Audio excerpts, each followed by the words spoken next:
getting into the industry, how and why? Shannon, do you want to kick us off? How and why? Yeah, what was your first break getting into this industry? Why was this the industry for you, and how do you see it? How do you see that goal materialize? So I grew up in rural Kentucky, where no one is an artist, and I was actually a biology major. So I was prepping for the MCAT. I was going to go to medical school. And my dad was like, "You don't seem to be into this. You're doing well. You get good grades. You don't seem to be into this. What do you want to do?" And I said, "I want to draw." And insanely, he said, "Okay, cool." So I had a month to get into Cal Arts the first time. I didn't get in. I never put a portfolio. I don't know how I was doing. My dad's so awesome. He flew out with me to Cal Arts to visit teachers, and I actually started correspondence with some of the teachers, and they really helped to kind of, prepare me for the portfolio review. So I got in that way. I wrote the biggest check I've ever personally wrote, because I took 2 years off just to save money myself. I worked a couple of jobs to save money, and I got a couple of scholarships to go, and I was able to go for a couple of years. So that was kind of my entryway. I'd grown up, I was a big fan of a lot of illustrators. Evan Dulac, Arthur Rackham, Norman Rockwell, guys like that. I grew up on Disney films and Warner Brothers cartoons, of course. But it was interesting. It's just nobody back home ever thinks to do it. You want to go work at the Ford factory, which is a lot of my friends work at Ford. That's what they do. But it's a little bit more difficult to imagine yourself being an artist, because I had supportive parents. I was able to do it, and then I worked 2 years at Cal Arts. My second semester, I got a gig. I was doing character design, So here's one thing. If you go the biology major route, all of your credits transfer really easily to Cal Arts. Organic chemistry transfers no problem. So I could just focus on art. So what I would actually do is I would work at Disney TV during the day and then work on my film stuff at night. So then I just started. Unfortunately, when I got out of school, I came in '97. There'd been this big hiring push from the Lion King, and it died when I stepped foot on campus at Cal Arts. So it was all kind of, a good friend of mine, Shane Craigmore, we were at school at the same time. It's like we came out, and it was like we're in a war zone, and we're dropped in the middle of the shit, and we're just like, what do we do? We don't have any gear or anything. And we're trying to find gigs, and we just had to kind of scrape gigs together. But what was good about that was, because I had to hop to so many different places, I got to know different people, I got to do different things. So that's my weird angle into this awesome, crazy business that we all do. That's awesome. So support and good networking. Yeah, and obviously tons and tons of work. Yeah, not intentional networking. I'm actually awkward with that. It's just that when you get laid off from one place, you're going to get a gig in another place. I guess you could call that networking. But it's just getting to know people, and also remembering those people and not being afraid to reach out. Michelle, you're new, quote unquote, to the industry. Yeah. How did you get in? Why is this the industry for you?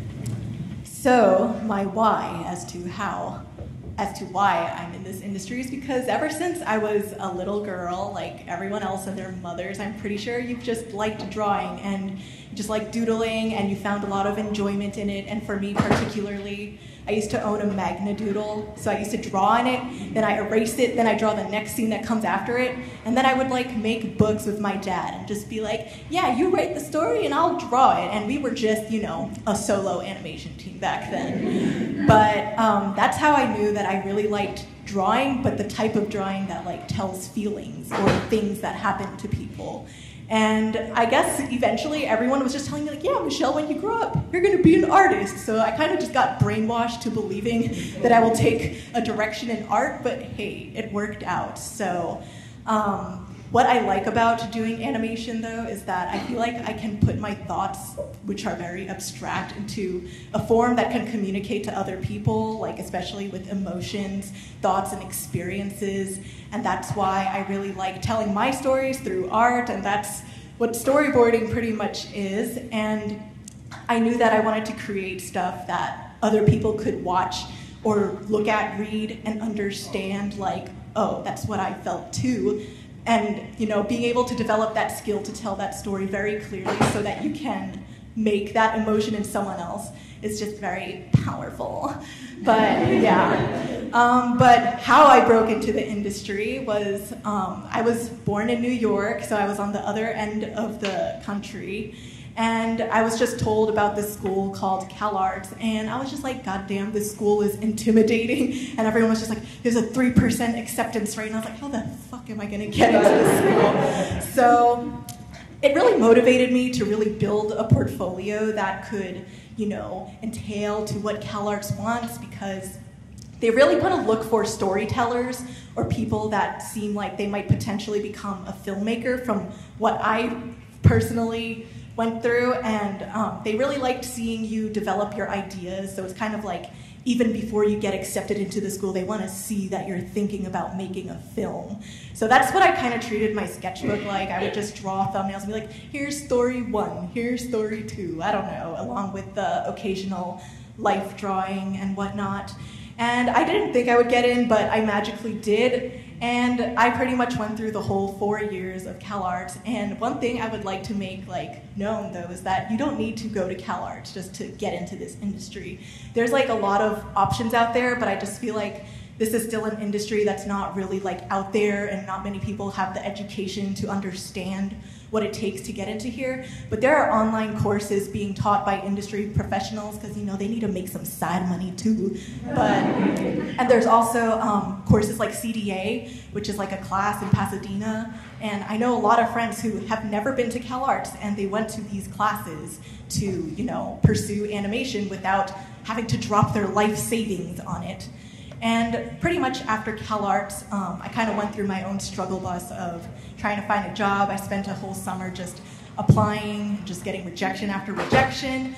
But I would want to say that even though you get rejected a lot, to never trade in your authenticity for someone else's approval, because I just continued making my own comics, posting it on Instagram, because social media is something you should totally take advantage of, because that's how you're going to get your stuff out there. And don't be afraid to share your work, share your progress, and pretty much people will find you naturally through that as you keep posting. And in terms of storyboarding work, something I did over the summer was I kept a sketchbook of just okay, every day just watch a film and then thumbnail 3 shots that I liked. It's really easy, and I get to watch movies. So yeah, that's some of my tips and tricks. Awesome, thanks, Michelle. That's amazing. So goal setting, not networking, we already covered, but persistence is what I really picked up from there. That's awesome. I want to see the Michelle Wagner-Doodle film. Oh my God. Taniko, same question. Getting in the industry, how, why? Tell us your journey. For those who don't know, I grew up in Southeast Asia. So I grew up in part of my life, most of my life was spent in Indonesia, and then part of it was spent in the Philippines. We had a Betamax player. I don't know if you guys know what that is, but it's basically, the VHS VCR killed it, but we had it in Asia. Beta was the better format. It was pretty good. It was pretty awesome. So, we had Disney classics, and then we had some Renaissance films from Disney. But then I also remember that we had a lot of obscure anime. So anime was really, because my sister was a fan of anime back in the 80s, so she collected all these bootleg Betamax tapes. So we got things like Akira or Ninja Scroll. And as a kid, we're like, whoa, this is crazy, but it's awesome. So I was inspired, I was influenced by a lot of cartoons growing up myself. Now, as far as high school or getting into college, I wasn't sure I wanted to go into animation. I was looking into either live action film or illustration. But then I think after a college tour, I went to Sheridan to look at their program, and I kind of just liked the community there, the animation community and what they were doing. So, I told my folks, I want to go into this. And unlike Shannon, my dad was super against it for a while. So it took a lot of convincing. I can't really remember the full details of that, but I ended up going to Sheridan College after high school. Is anyone here from Sheridan? Okay. So I went to Sheridan College I applied for the animation program, but I got rejected, so I went to their Art Fundies program. And Art Fundies is where they teach you how to life draw, graphic design, do basic painting, and I really loved it there. And I was planning on going for the animation again, so to get into the animation program, you also had to make a portfolio, but then my mom and my dad actually suggested, oh, why not Cal Arts? Because I have a sister that kind of got accepted there years ago, but she didn't take it. So they suggested that to me too. And I made a portfolio for both schools. And I ended up going to the school that accepted me. So, I totally botched the Sheridan program. I went into Cal Arts. And when I went into Cal Arts, I wasn't sure if I wanted to become an animator or a character designer. Actually, no, I did know. I did want to go into 2D animation, but there was really no jobs. It was dying down, but I kind of liked doing it. I didn't get into storyboarding until my second year of school, when guest speakers from DreamWorks came in and they were pitching when they pitched stories, it sounded really fun. Just getting into the character, flipping through the story, and just getting into that world. So I spent the rest of that education just trying to go into storyboarding. And the way I got into the industry was through the DreamWorks story trainee test. And it was called the DreamWorks Initiative back then, the DreamWorks Story Initiative. It was a test, a handful of us were accepted to do the test, then only a few of us got called in to do interviews. And then after the selection, I think it was 6 of us that got the spot. So I kind of got into the industry that way through my DreamWorks Story Initiative. Awesome. Yeah, that's great. So facing defeat after defeat after defeat, never submitting to failure. Right. That's awesome. That's a great story. I love that. So to the panel, I'm going to ask, what comes to mind when you're illustrating story? Shannon. When I'm illustrating story, it's usually what I started to do, because I came through character design and started to do some storyboarding, but it was usually, I knew pretty much as soon as I got into the industry I wanted to do my own stuff. And I was always working on it on my spare time, so I would use my jobs, and here's a tip, you can use your job as leverage in a negotiation for your own project. So if you're working somewhere and you're negotiating to sell your own thing, and want to be attached to write and direct it, you can say no, because you're still working a job. So I just started pitching stuff. So very quickly I started to pitch things and to put things together. And kind of the way I work is I go back and forth between writing and boards. I always have. I don't just keep a sketchbook. I also have a journal where I'll write, because when I'm drawing, I feel like I can look at the way that you're sitting, how you're reacting, how you're interacting, but that doesn't tell me much about your interaction with somebody else. So I'll just watch people and I'll write things that I notice about them. I mean, it's insane, especially living in LA, the insane things that you see that you can never make up. Then I start to bring that in, and then I get to the point where I just start to switch back and forth. So I'm going from writing to drawing, and I consider them both as part of writing. As you said, it's like there's the technical aspect of editing and how to cut and where you want to place the camera and composition. All those things are important, but they're meant to tell a story. So there's the writing aspect that I think gets left behind a little bit when we talk about storyboarding, because it's something that I'm looking for. It's like I write my own stuff, but whenever I hand off a page to an artist and I get a launch, I might have a clear idea of what I want, but I also want to see what they're going to bring to the table. So there'd be interesting, new, fun things to see. So when I think about storyboarding, it's always just in terms of, am I telling the story in the clearest way possible? And I don't ever, if you saw my thumbnails, they're clear to me. They would not be clear to you. One of the things that I really try to enforce with myself when I'm drawing on boarding is, it's not about the pretty drawing. It's, am I telling the story in a clear way? If I cut this together and didn't tell anything, if I gave somebody no setup at all, would they understand it? So with me, it's always, storyboarding is always am I telling the story that I'm intending to tell? Are people reacting emotionally the way I want them to react? And to me, it's always, even in your sketchbook, if you look at it, there's a story you're telling. You're watching somebody,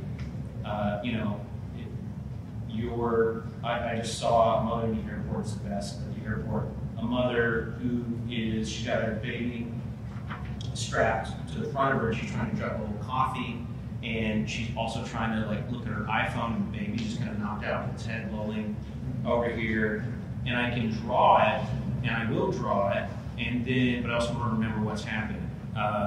And then I'll just go back, because I would recommend too, you go back and look at your sketchbooks and your journals, because you'll just do it. I think so many times people draw just because they think they're supposed to draw. There's been a thing on Twitter lately where people are like, I feel guilty because I didn't draw today. And I'm like, I've never felt guilty about not drawing. I feel guilty about, I've learned that thinking is a big part of my process, going on a big walk and thinking about what I'm going to do before and just looking at things, observing things, instead of just constantly having your head in a sketchbook. If your head's always in a sketchbook, you're not going to really, truly observe and look at the things around you. So always, what I'm always seeking with my work is authenticity, and to have something that's specific and believable. It's not a copy of something else. So that's just kind of how I think about storytelling and drawing, and how I try to approach it, and I'm constantly beating myself up over it, because you can only, that's what I love about art, you're never as good as you want to be. So, yeah. That's great. It's torture, it's horrible. On that uplifting note, Michelle, what comes to mind when illustrating a story?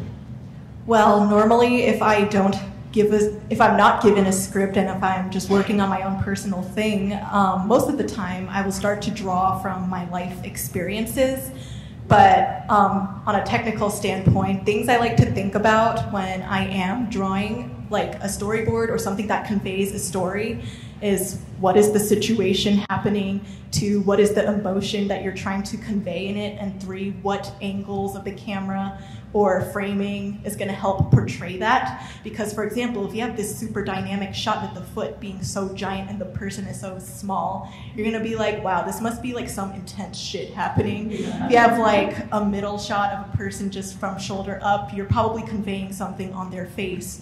And normally, like, these things all work together when you sequence them together to tell a story, and that's kind of like storyboarding in a more technical sense. But I guess, like, from a more philosophical standpoint, I pretty much agree with like the whole clarity thing Shannon just said, because that's really what they preach to you, is just you have to make sure what you are doing is clear enough to the people who might be watching this or reading this too, because your initial drawings, scribbles and stuff is just for you to understand what you're trying to say, and writing is also really big part of storyboarding, because you're trying to think of like, what am I trying to say and how can I say this clearly so that somebody else gets it through my drawing or whatever. Because if they don't understand it, like a lot of the times with the short attention span people have nowadays, no one's gonna like give a F. But yeah, so one thing that I also like to do to just balance the technical and the emotional stuff is just remembering to take an experience that you actually know from real life, because chances are, if you are talking about something you've actually experienced before, someone else out there knows that feeling just as well. So I think it's kind of, that's where the technical part of storyboarding comes in, is when you have to think about the ways that this emotion can match the other person that you're showing to's emotion. And yeah, I would just say, again, don't try to fake anything either, like in terms of if you're like making your own story, like you're trying to create your own film or just making your own TV show, don't just try to copy what you see out there just because it's already been accepted or approved. A lot of the stories that I make personally on my Instagram or my personal work are just like literally from a list of stories that happened in my real life, because I'm just like, why am I going to tell like a story that already exists, and why would I just tell something that many people have already like seen and it's just been regurgitated so many times? Why not tell your own story? Because, bitch, you're only living once, okay? Once you die, no one's gonna tell your story other than your grandkids, okay? So I'm like, okay, well, if I'm alive, I'm gonna tell my story then, okay? Because no one else is gonna do it for me. And I'm not gonna like give them my money when I'm dead. They're going to my grandkids. But yeah, I would definitely say just remember to just speak your truth when it comes to the whole like heart of this story, and just finding ways to communicate that truth to others is kind of what makes it so powerful. Beautiful, beautiful. Clarity, speaking the truth, making it personal, making that emotional connection. Tindle, same question. Yeah, first of all, I really agree with you guys, especially on the bit with writing, because I'm a visual storyteller, so when I thumbnail, I'm only thinking of the visuals. I underestimated writing, but the benefit of writing what you're about to draw or what you're about to illustrate is that it kind of gives you a clearer mindset on what your goal is. When you write you start to write down, okay, what's the composition, what's the feeling I want to get across, or what's happening. So when it comes to actually illustrating something like a story beat or a storyboard, or let's say an illustrated piece with some storytelling in it, and story, people have their own definition of what it is, but there are three things that I really think about when I'm illustrating or coming up with a story beat. The first thing I keep in mind is the character, because the characters are the ones, to me, drive the story forward. Story is driven by character choices, character decisions. So in an illustrated piece, I want to showcase the clarity of what that character is, their personality and what they're doing. The second thing is the context of it, kind of like what you said about situation. What's the setting? Is it set at an ancient time, or is it set in the future? Did something just happen, or is something about to happen? Find ways to portray that when you illustrate. Like put hints, like props that illustrate that hint. And then the third thing I think about is like what you said, composition, camera angles, how things are laid out. But the way I see it is staging and how you stage your illustration. So a character can feel threatening towards another character if this character was shot, whereas this threatening character portrayed looks really big and leaning over the smaller character, or maybe it's a low angle where that character looks so intimidating because you're looking up at him. He's big, he's massive. And how they lean towards each other can kind of showcase how we feel about these characters, or the mindset we get into when we're looking at these characters. We get their emotions. And I think the last thing for me is just all these combined together. So composition, color, character, they create the emotion that you want to portray. Like, okay, here's the story, here's the context, but with how these characters are acting against each other or how the set is laid out, you kind of build tone, mood, and therefore that creates emotion in how you feel about a certain piece. So that's how I usually think about illustrating a piece alone, but those are just pointers, really. Pointers, yeah. Deep pointers. Those are really, really great tips. Guys, let's hear it for our panel so far. These guys talking, this is truth bombs over here. So I got one more question for you guys. And this is something I always like to throw to professionals is, what don't they teach you in school that you wish they did teach you in school? Or that the first thing you learn that's like, oh my God, why? What's the big thing that they're missing? Tindle, why don't we start? Okay, so my first year teacher at Cal Arts didn't really teach us how to board. He just taught us how to play improv games. Whoosh, whoosh, bong, bong, that kind of thing. So we really didn't learn anything. But it really depends on the teachers, because some teachers actually show you basic boarding, how to stage something, 180-degree rule, all this basic terminology. But I think the biggest thing that I learned was when I started in the industry is something, and this is something that I didn't learn in school, was the acting part of it. When I started at DreamWorks, I would always get notes back regarding, oh, this character's attitude isn't clear. Acting, be more specific with the acting. Don't just make like an angry pose or a sad pose, or be more specific. Maybe mix emotions up. So one thing I like to do, and this is from a book, Understanding Comics. This is Scott McCloud. And I think it's been a long time since I've read this book, but he kind of was breaking down, making specific emotions. Like he was combining two different emotions to make a very specific or a unique emotion. So it's like fear and sadness equals devastation. And you're playing with traits of what are qualities that make a character scared and pathetic, and then you mix that with how can you add, sadness? Or if it's like, ew, gross, you can have a character laughing, but then how do I add a bit of disgust in that laughing? How do I mix it up? So when you come up with more specific acting, it makes the characters more lifelike and specific when you board your stories, and you know exactly how they're feeling, and how they're feeling will also, help clarify the storytelling aspect of it, and how these characters react to the world around them. That's awesome. So specificity connotes authenticity. Yeah? Good. So, Michelle, what do you think?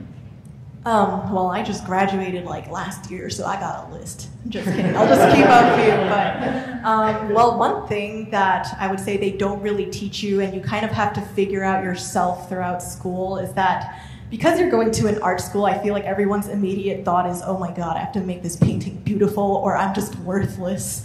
And I feel like a lot of people kind of put their self-worth with the way their drawing looks, but the thing is, in storyboarding, a lot of it is just about making the ugliest shit you've ever made in your life.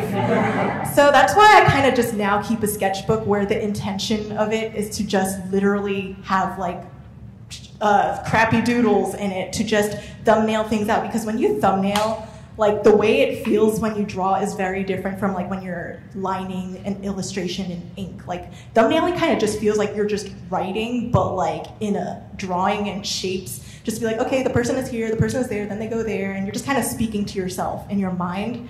And I felt like when I went to school, there was just more of an emphasis on finding your style. If you don't have some funky ass, beautiful style, you're just not a great artist. And I just felt really insecure about that during my whole time at college, because I was just my drawings are just kind of basic, half Western, half anime, what do I do?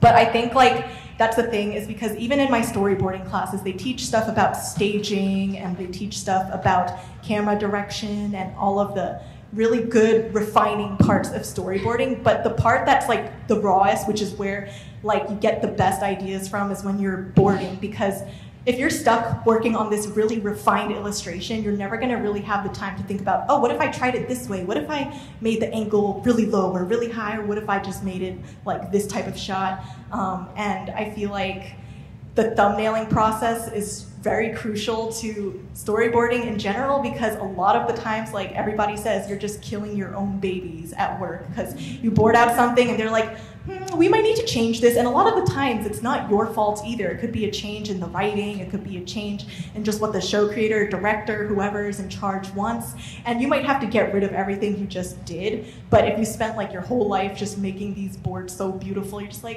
I really wish I could have just, not spent so much time on that. Thumbnailing is when you can really sort out your thoughts before you commit to these deeper ideas. And that's one thing. And another thing I would say that was not really emphasized as much in school is that a lot of people just talk about or you just learn about the skill sets, how to be a storyboard artist, how to be a character designer, or just things that are very specific to the jobs. But I never really had a class that was how to be a show creator, how to be a director, or how to think big and beyond just a regular, not saying that this is a regular job, I love my job, but don't fire me. But this is on video. I'm just saying, it's I would like education systems to just encourage people to think bigger and just be like, if you want to like make your own movie or film or show someday, storyboarding is a step to that. If you want to become an art director someday,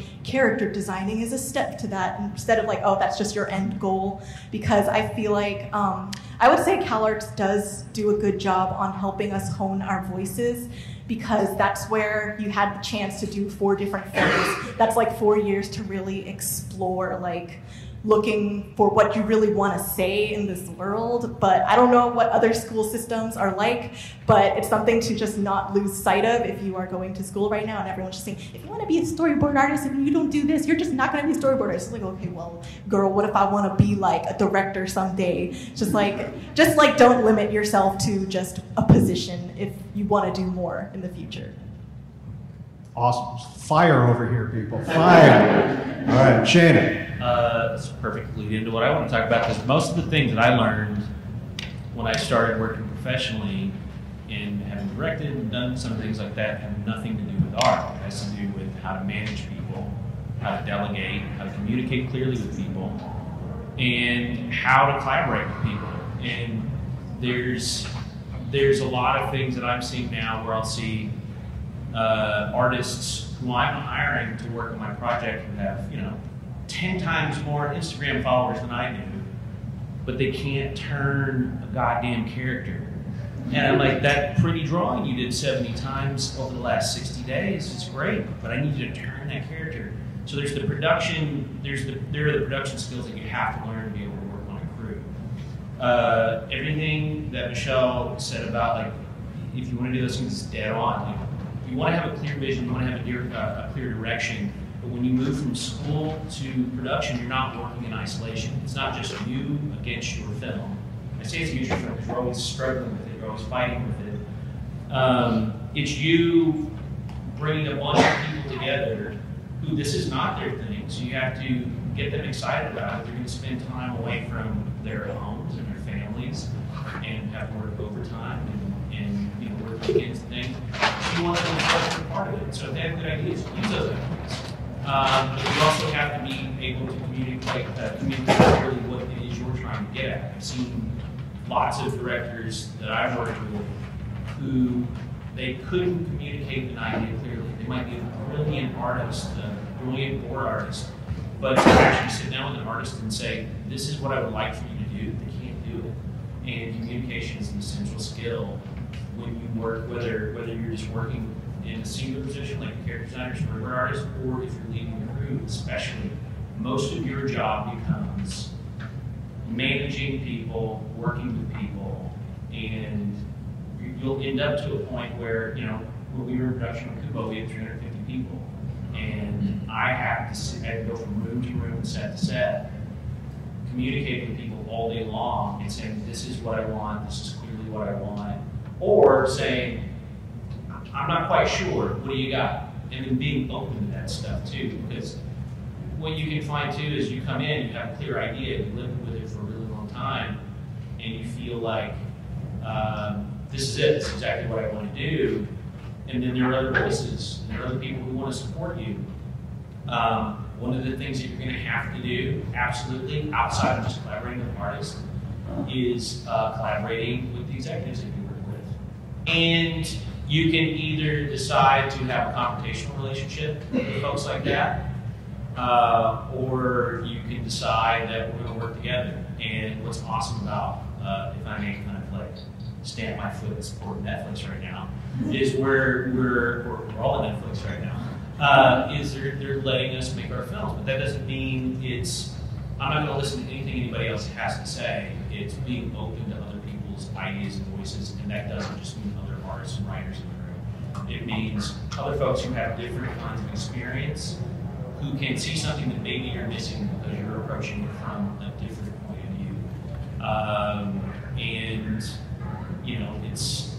It's essential to make it. What you will find is your thing that started out as this thing that you thought was this perfect little thing will become a story that communicates to a much broader audience because you've included a much broader audience in the creation of it. So animation is one of the most collaborative things that you can do. And if you've gone, I know some schools are different because they'll have team films. But specifically coming from Cal Arts, or if you're working on an online class or working alone, you're just sitting in your house all day. When I'm writing, I'm sitting in my house all day. But even then, I created my own. I have a group of guys and ladies, good friends, and family who will give me honest, respectful feedback. So whenever I write something, Jorge Gutierrez, Peter Ramsey, Mark Osborne, we all trade stuff with each other. I trade stuff with them because I trust their points of view. I trust their opinions because they will be honest with me, even when it's going to hurt. And I trust their opinions because they all came from different places than I came from. So they have different points of view on it. And we'll find those universal commonalities in communicating that idea. So, you know, it's like all the things I'm talking about have nothing to do with drawing and more to do with how you communicate your ideas to people, whether it's you supporting someone else's vision or if you're kind of leading the charge in your own vision. Just to learn to talk to people, be around people, and it's the fun, messy, awesome part of it that you'll learn as soon as you're thrown right in the middle of a group of people that you've never met before, of all different ages, all different backgrounds from all over the world. To me, it's my favorite part of it. I'm actually a little bit of an introvert, but I'm forced to actually do this every day, and you kind of learn to love it. You go, oh man, when you walk into a room for the first time with 40 people looking at you, I just did my first live action shoot a few weeks ago, and it's on set, and everybody's waiting. We had this moment where we've been working all day, we've been shooting all day, and I called action, and we were doing this complicated camera move, and the camera finishes, and it's just like, you could hear a pin drop. We were outside, you hear a pin drop. Everybody's waiting for me to say cut. Nobody's gonna do anything until I said cut. I was like, oh shit, cut. So, but there, it's never more evident, like they're there to help you make your thing. So be respectful to those people. Learn to communicate with people. And thank you costs nothing. It costs you nothing to say thank you. People are busting their asses for you. So now I'm just getting on a rant of like, I've worked with creators and directors who could give two shits about thanking you or asking for your help or your opinions, and it's frustrating. So do that. You'll all, you know, there are going to be people here in the room who are going to be doing interviews and variety, talking about their awesome new hit show on Netflix, Cartoon Network, and all these things. So just keep that in mind. Talk to people, communicate with people, interact with people. Awesome. Let's hear it for them, guys. Let's give them some thanks. Gratitude is the attitude. I love it. Okay, so does anyone have any questions for our panel? Right over here. Hi, I'm Abby. I'm a storyboard artist from Florida. And my question is more for Michelle, because you're also from the East Coast. What is your tips and tricks of getting out here? Because I find that my friends and I were struggling to learn the proper way to do things. Do we wait to get a job first, or do we move out here on a whim and just waste thousands of dollars? Yeah.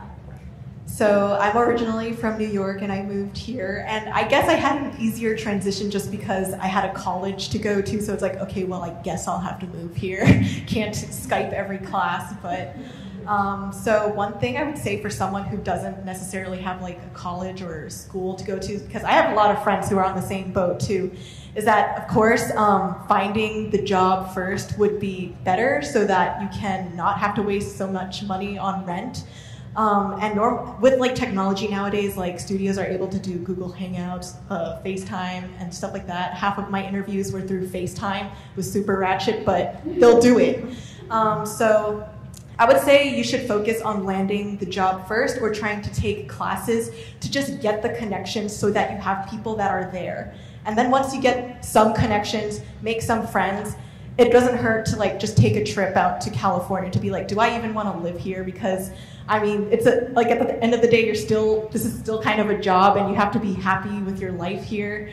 So I would take a trip to California and just explore the places where the studios are at, and just have a trip that was meant to just see if you can envision your future here.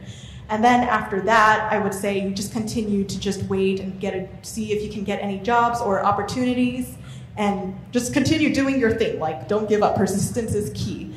And then I would say once you get the job is when you can actually like move. But I would say when you are on that trip here to definitely apartment hunt, because a lot of places in LA I found out are not rent controlled, and they will raise up your prices, and that's like, okay guys, I want to like follow my dreams, but you're making it hard for me. So it's definitely a good idea to take like at least a weekend to just see what are the places out there that I can live in and just make a life here. And making the connections and the friends though is key. So that's why I would say to share your stuff online and just have mutuals and just people that would be willing to share like their lives here with you too. Great answer. Okay, right over here. Sorry. I want to add something to please. this too. There's the other thing that's great about now is because there's so much demand for board artists. I'm working with a lot of remote artists. So for this latest project I was working on, I had 2 artists who were working in Portland. Everybody's kind of he's working with guys in different countries. So you can actually do it, and those are people who never lived here. They never had to come here for a face-to-face interview. It's something it's something you might want to consider because LA is real expensive. But if you make LA money wherever you have to live, like that's definitely, it's a little bit of an adjustment. But once I kind of got into the groove of doing it, like I had Anthony Holden was boarding on the phone for me, and we would just get on. We had a relationship before. We just get on Google Hangouts and talk it through, and then he would pitch online live. It was fun. It was perfect. So there's that option too. Hi, this is a question for Shannon. So I'm a VR artist, and I'm currently developing a short film in VR.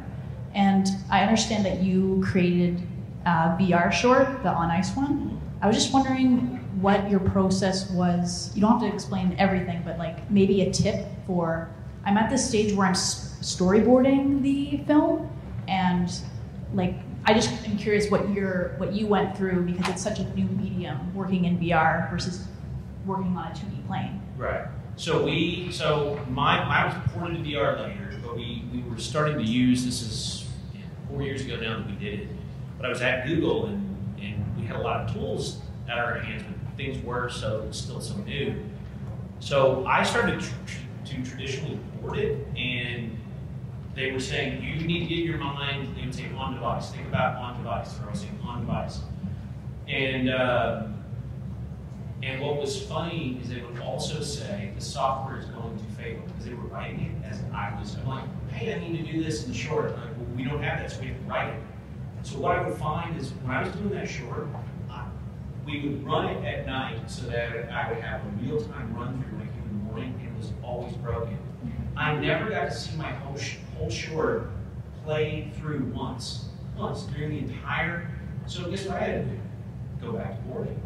So I boarded it. It was myself and Mark Othell traditionally boarded it, and we would just kind of break it down. And I would say, hey guys, we know that we're going to add things that are kind of in this space. And you also, when you start working VR, like you do this thing called dog fooding, where you give it to anybody who will look at it, people outside the group, whatever. They're testing the dog food. It's like having dogs try dog food to see if they like it. I'm like, yeah, as a dog, they fill out a survey and say which dog food they like. But people will just try it. You get instant reactions. They don't know anything about it. Just hand them the phone, you hand them the VR device, and you know quickly whether something that you presented them is working or not. So what we started to do is work back and forth.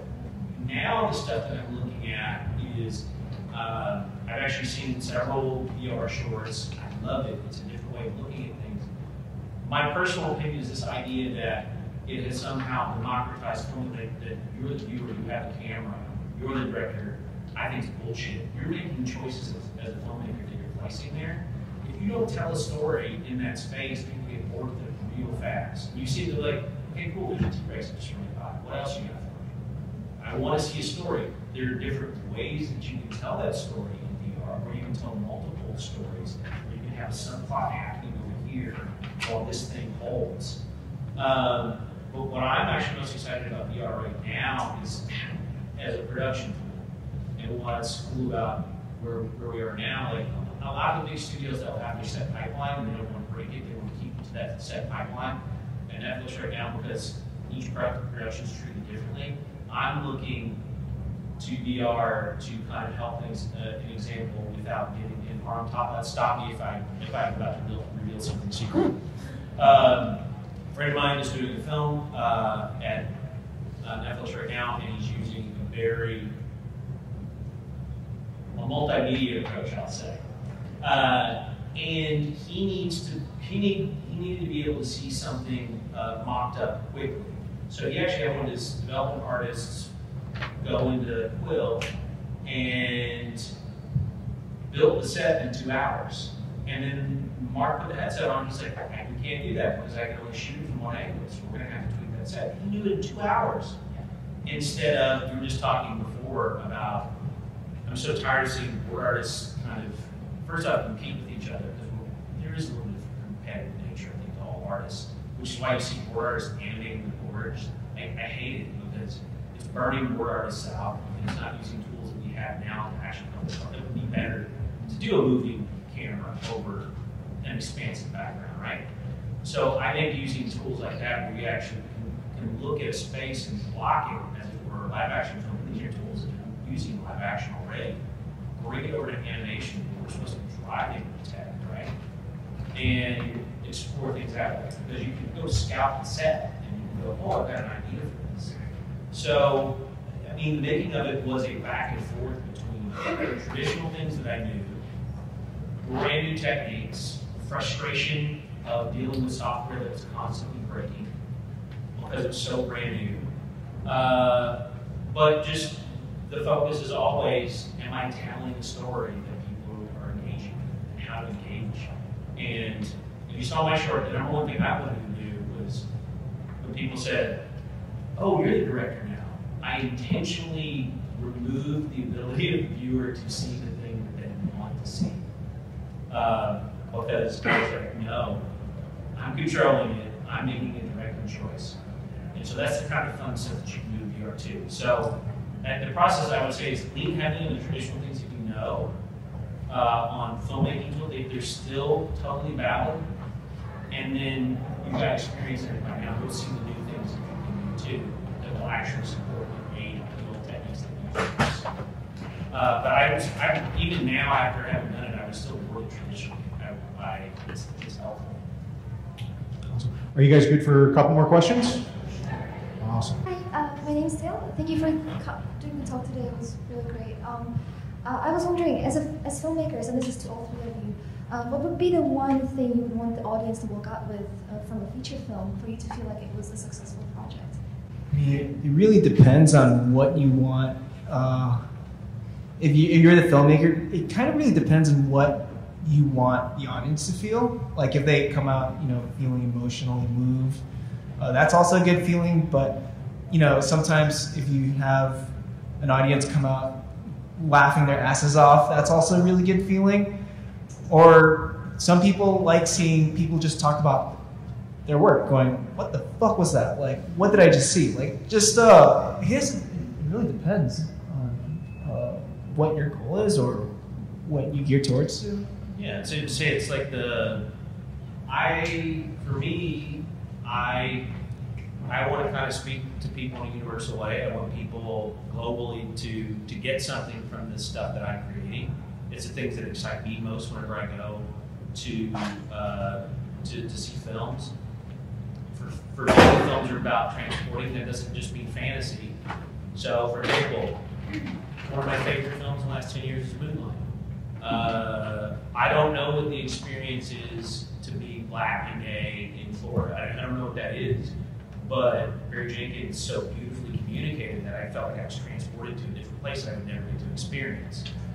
To me, like the success in that was, man, he really took me to a new place, and I got to experience that thing that I would never get to experience.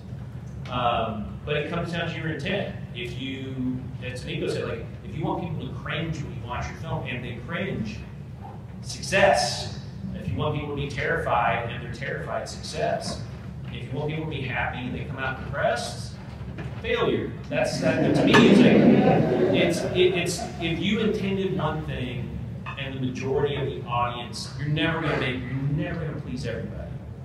But if the majority of the audience got what you're trying to say, to me that's success. Not measured by box office or anything like that. That's really it. How I measure success is through having 50 million followers and 10 million comments. I'm just kidding. I agree with the whole do not measure your success based on numbers, because I also saw the film Moonlight recently, and I'm also not of that like background either.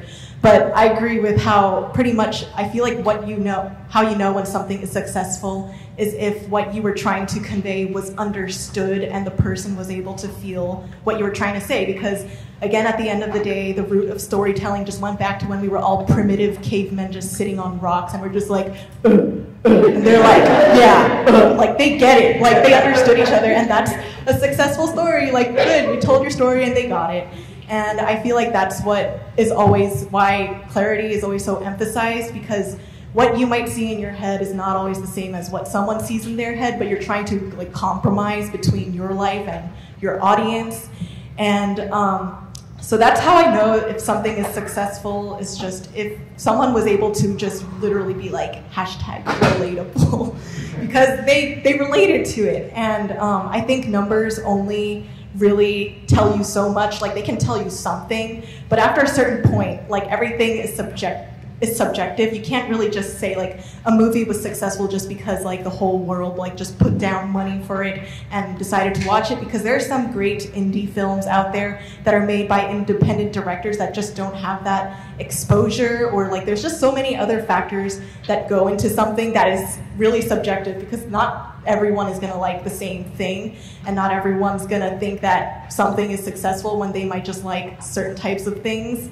So I would just say it's really, at the end of the day, a balance of what you wanted to convey, if the person felt it, and if you do want to like get like 5,000 followers, I guess that's another measure of success. Awesome, terrific. Okay, and we got another question. Hi, I'm Ashley. I'm in high school and I really want to do animation for my career, and I was wondering if you guys could go back in time to when you were in high school, what advice would you give yourselves?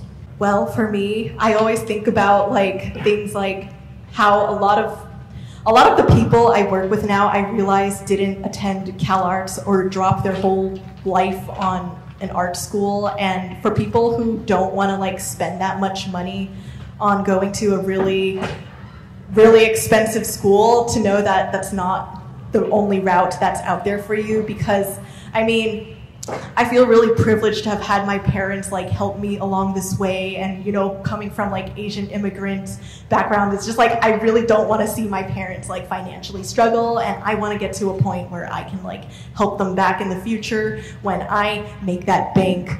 But I would say that there's a lot of other ways to really educate yourself now, other than just being like, oh, everyone goes to CalArts, I'll just go to CalArts. Like there's so many alternatives. Toniko has his own classes out there now, and people have their own online classes that can tell you literally like firsthand that these are the tips and tricks I have, rather than just a school of like professors that you don't really know like what industry experience they had. Like there are people out there who are literally offering you what they are currently doing in real time, and there's like CDA and other things like that. And I would say, I mean, also, just this is super basic, but if someone is telling you that art is not a valid career, you can just be like, okay, well, have you been to LightBox Expo?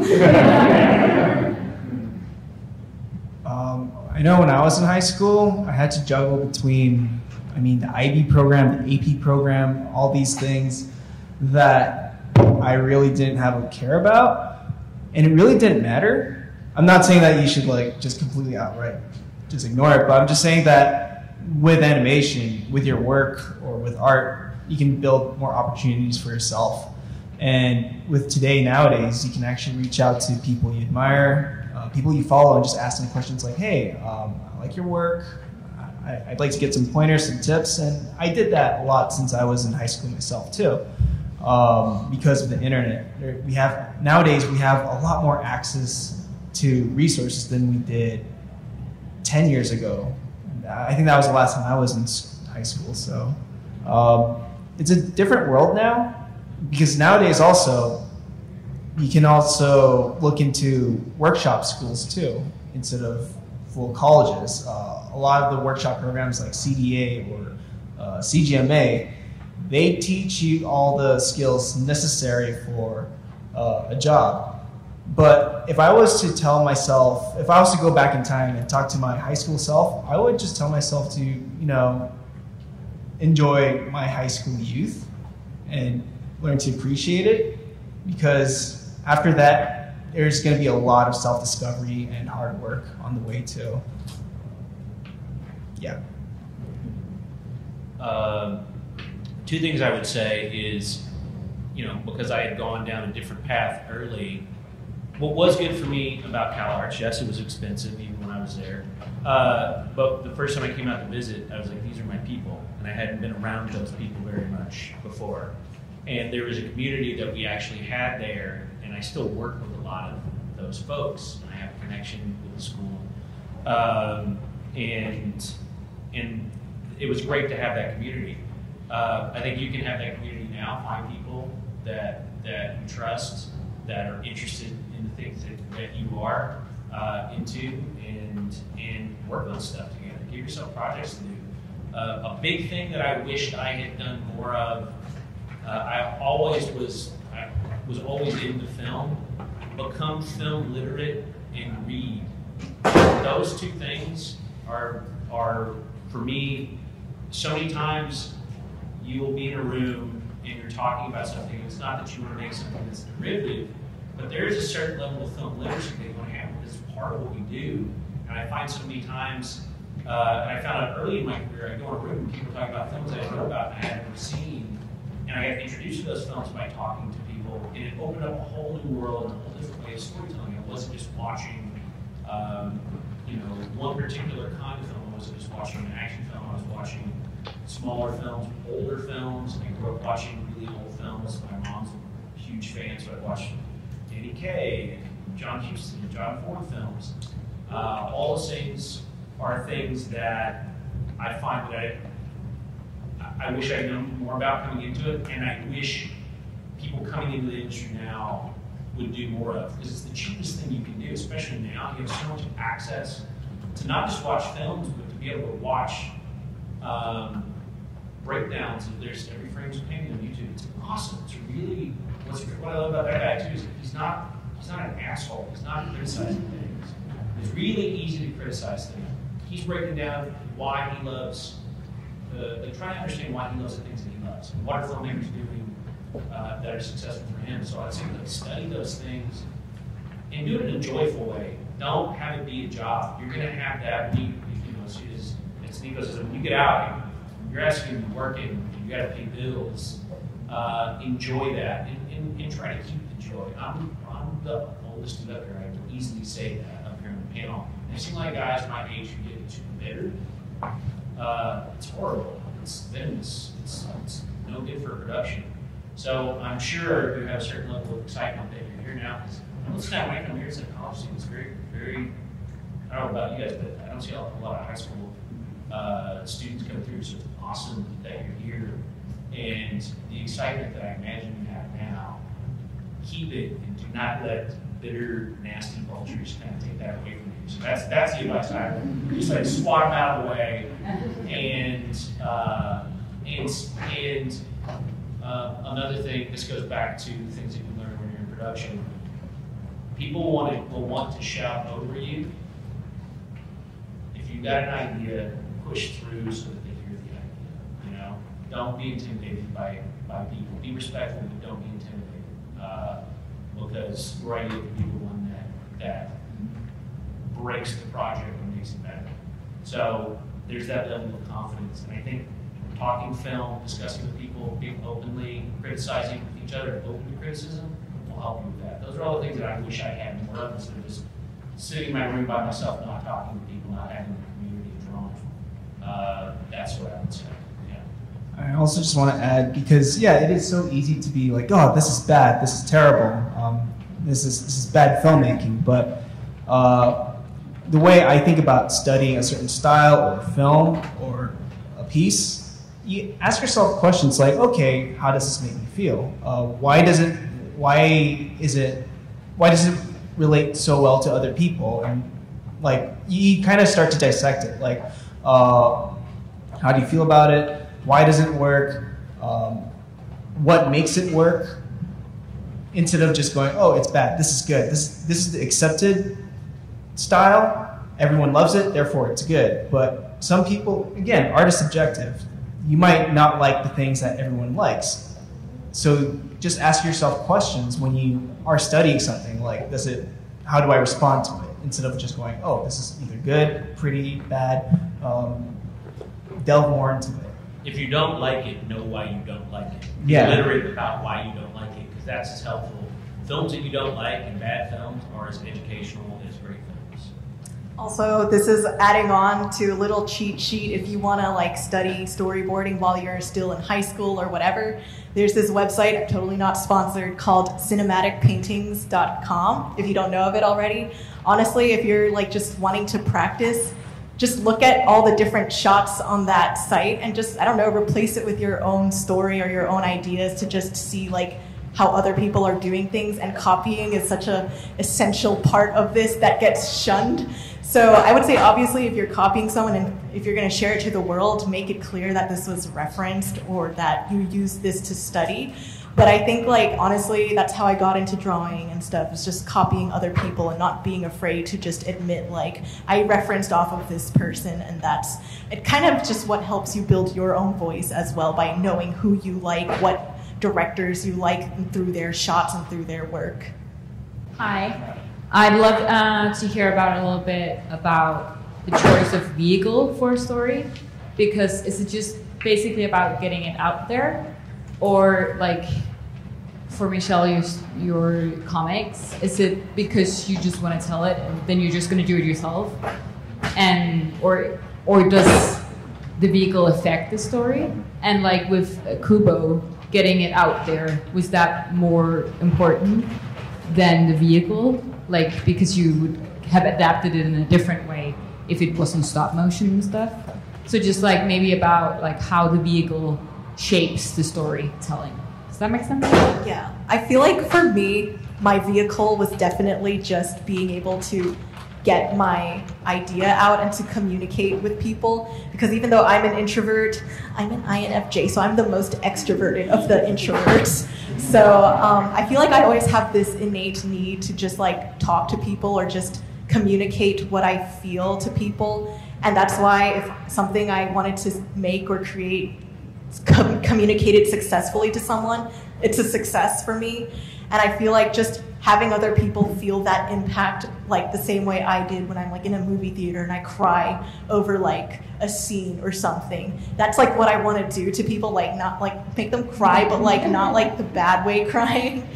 But I think like leaving an impact of some sort is something that will always drive me, because, you know, there's some people out there who are like, I just want to become a show creator, director, just to do it, just to, I don't know, just for fame or popularity. And that's just like something that, I mean, once you get there, just know like it's going to be a very like bittersweet, shallow feeling when you reach to that point and not realize that there was something more you wanted to do with that position. So for me, it's always just been wanting to leave an impact on people.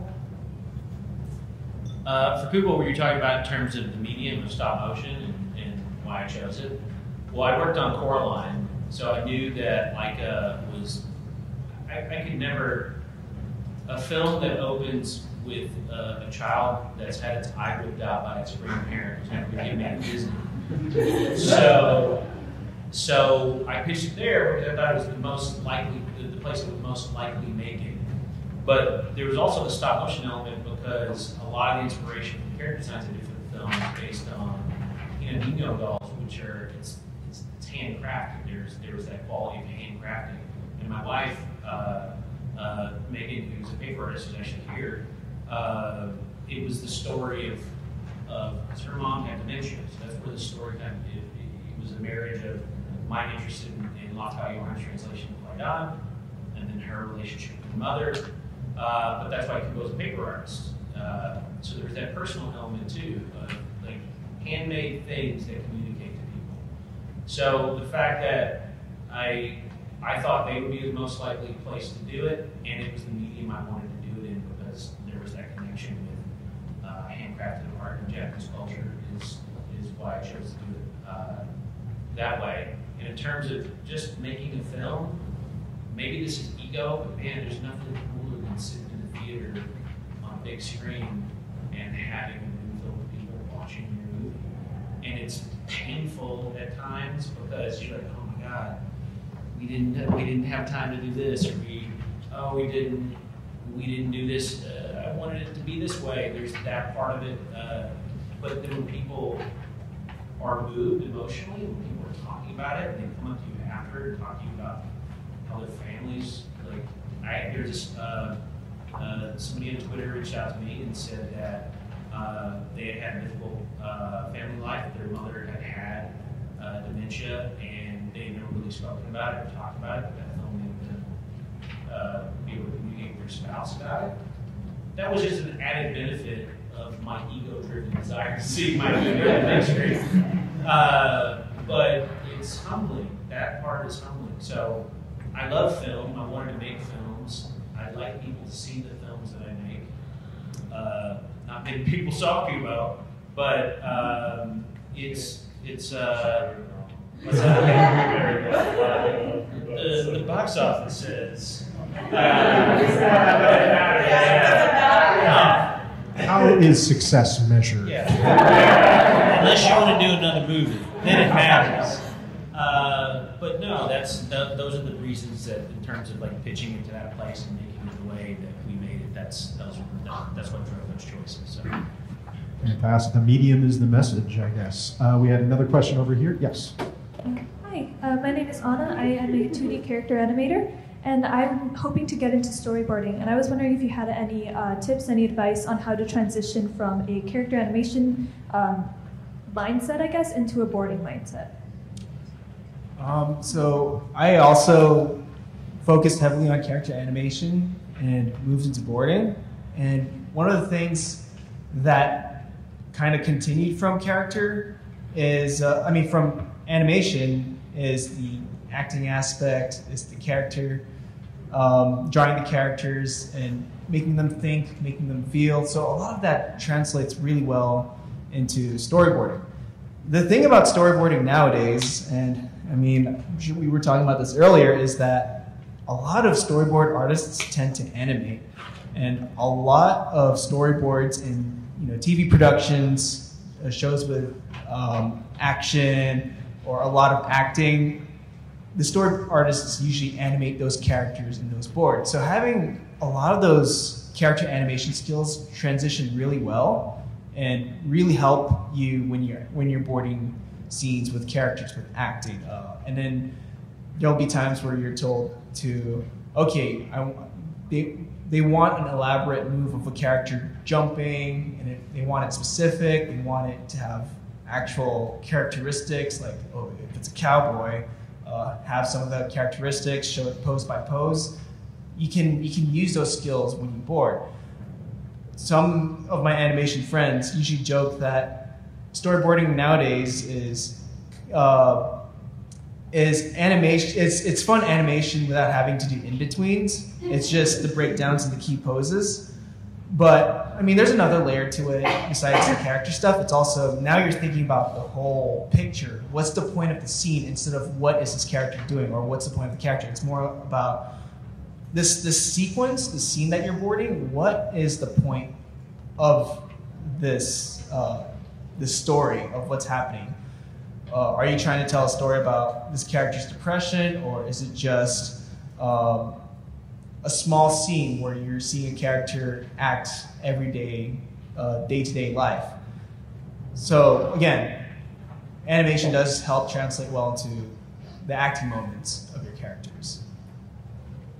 Yeah, I agree, because I used to really love I still do, but I'm just like, got no time for that shit no more. But I used to love 2D animating as well.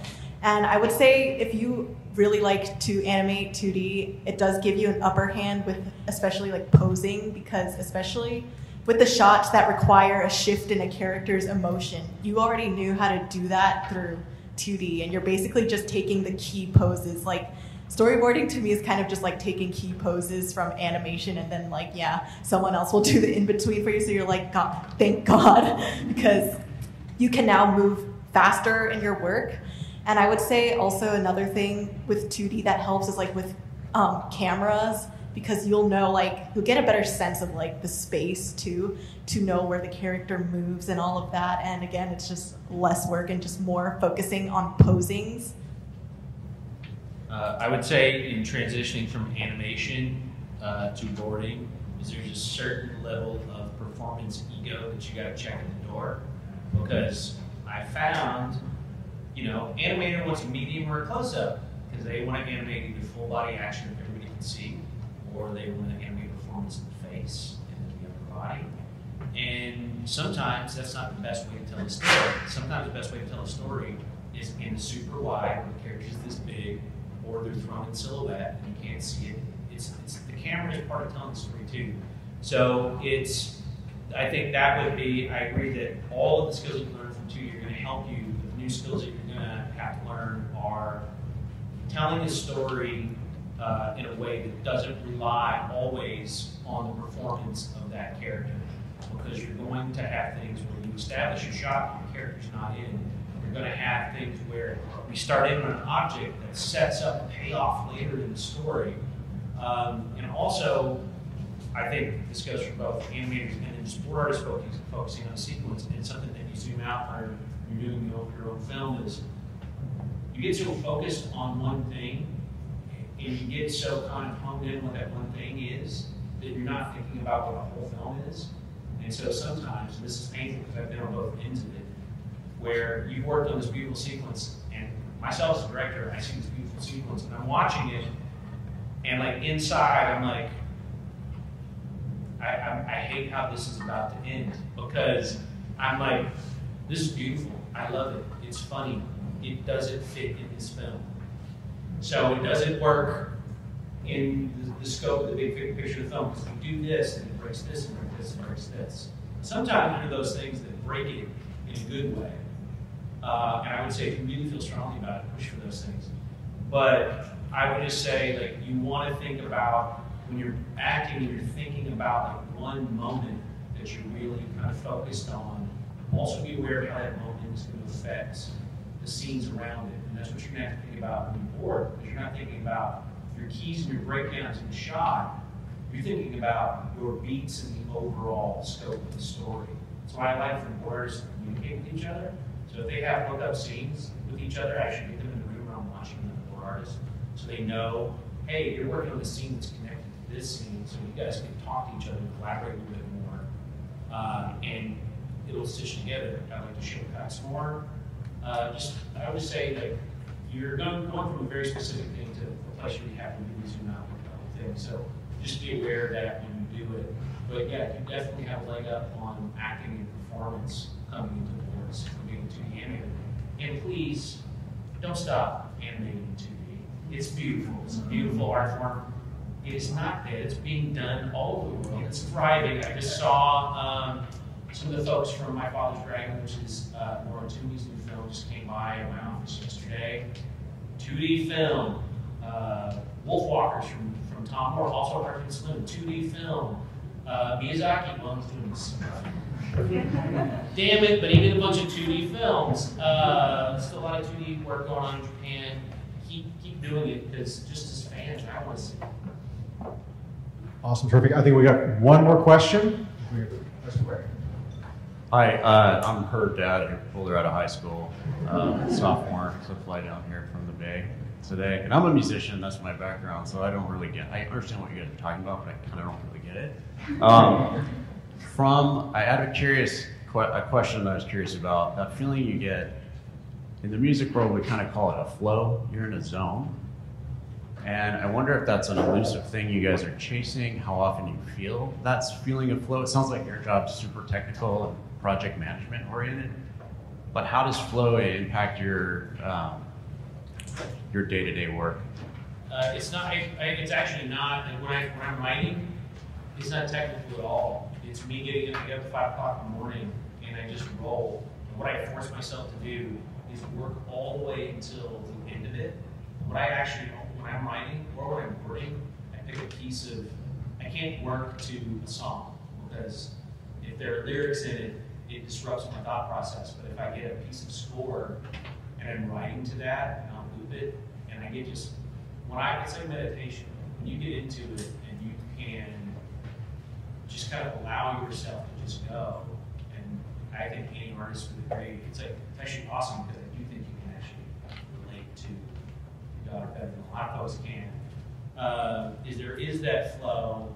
I've learned not to kind of fight to get to it. I've just learned to just let it happen. And sometimes the best way for me to have it happen is to go do something else and not think about it and reset my brain and then come back to it and then just get into it. So, but yeah, I'd say we're chasing flow too, man. There's nothing better than that feeling. And then until you wake up the next morning and you look at the thing you wrote and like, oh man, it sucks. But for that moment, it feels good. It's one of those things you can't really force, because I remember when I was working on films, I was dead and I was just trying to come up with an idea for a film, for a student film, and I just didn't know what story I wanted to tell. So what I had to do was write like 50 little log lines of what kind of registered to me. That was me being on the flow, just putting out everything that was passing through my head. But then even that, I won't be able to figure out exactly what I want to tell. So it's one of those times, like Shannon said, is you need to stop what you're doing, take a break from it, do something else, refresh the mind, and then come back, and you might have a different perspective. Maybe that idea that you wrote earlier on doesn't excite you as much. Maybe there's some that sparks something. So you start exploring, you start focusing on those, and do another pass on coming up with more things, more ideas related to that idea. Yeah, I pretty much just agree. Go take a break, go listen to a podcast, go talk to your friends, call a friend you haven't talked to in a few years. Like, I think it's important to just remember that's like a moment where it's like, okay, it's an excuse for you to live your life. Why not go take it? Because I feel like my best ideas are always the ones when I'm always in the middle of a conversation with someone and then I'm like, oh crap, I have to write that down. So now I just have like a list in my iPhone notes. But I think definitely rather than just sitting there and trying to force an idea out of your head only to like regret that idea later is not as, like, you might as well enlighten your life and just like go out and do things that can make you a better person and an artist, because a lot of the times being in this industry is just being a good person too. Well, on that depressing note, guys, give it up for our panel.